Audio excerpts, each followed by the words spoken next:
When Russia invaded Ukraine, Western brands announced that they were exiting the Russian market. But did they? Konstantine runs a remarkable YouTube channel, Real Reporter, that gives people an up-close view into life in Russia since the sanctions.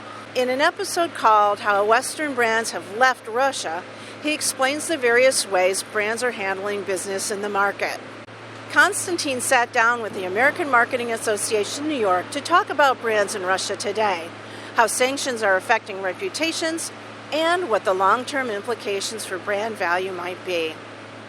This is an interesting topic, but because a lot of people talk about it, especially in the West, but not a lot of people know all the details of what's really happening here. So I just thought it's a good idea, and I just take a walk around this mall in Russia, and I just pointed to certain Western brands that said that they would leave, but they actually stayed, and the video took off. I went to a typical shopping mall in Moscow suburb to see what's really been going on since foreign companies announced their exodus from Russia.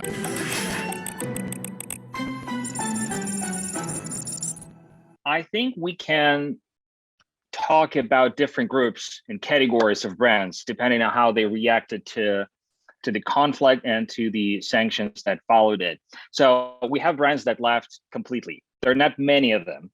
There are many brands that said that they're suspending sales in Russia, and now they're open again and their stores are up and running. Some of these companies are just pretending that they pulled out while still quietly making money in Russia. A French company that owns this brand vowed to leave Russia. At first, L'Occitane didn't want to pull out, but after public outcry, it made a U-turn and closed its Russian stores. The company also released a statement condemning the unjustified invasion of Ukraine. L'Occitane specifically stated that they will no longer supply products to any Russian retailers. But if you take a look at the shelves right here, somehow it's still present. So, and then we have another group of brands, brands that left Russia technically on paper, but they're still supplying their products to the country. One of Levi's stores in Moscow is also reopened under a different name, JNS. It has a new owner, new sign, but the same iconic American jeans on the shelves.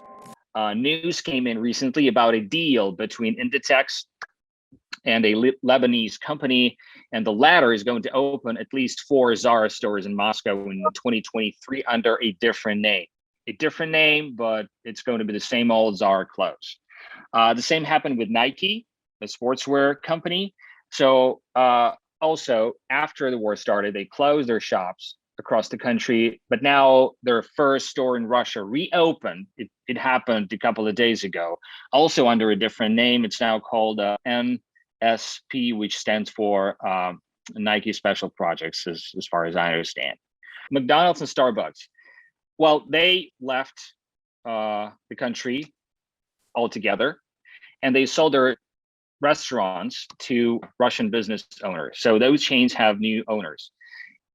When it came to McDonald's, as far as I understand, like 90% of the food came from Russia anyway, except for French fries. So French fries we had to import. And at first there were disruptions in supply of the French fries in Russian McDonald's. We didn't have it. Now I think it's back on the menu.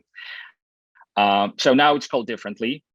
New Russian McDonald's is now called Tasty and Period, and it's owned by a Russian company. This one is really funny. So they still have the old sauces, right? But they now scribble over the M letter on every packet. I mean, it's hilarious. So now it's someone's job to, cross out the M letter on every packet of ketchup or mayonnaise. People kind of understand that they're not doing this intentionally, or maybe a lot of people think that they're forced to do so.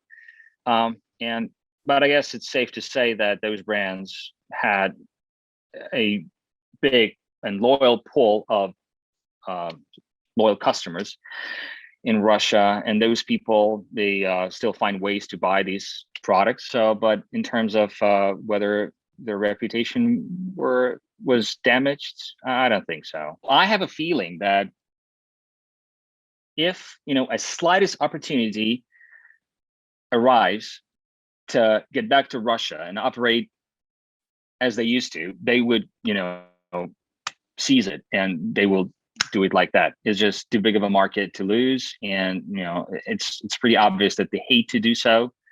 So I'm pretty sure if it's possible, they will come back, as soon as an opportunity arises. Russians still want Western brands. So strong as the marketing, sanctions or no, they'll still do what it takes to get them. And that's brilliance in marketing.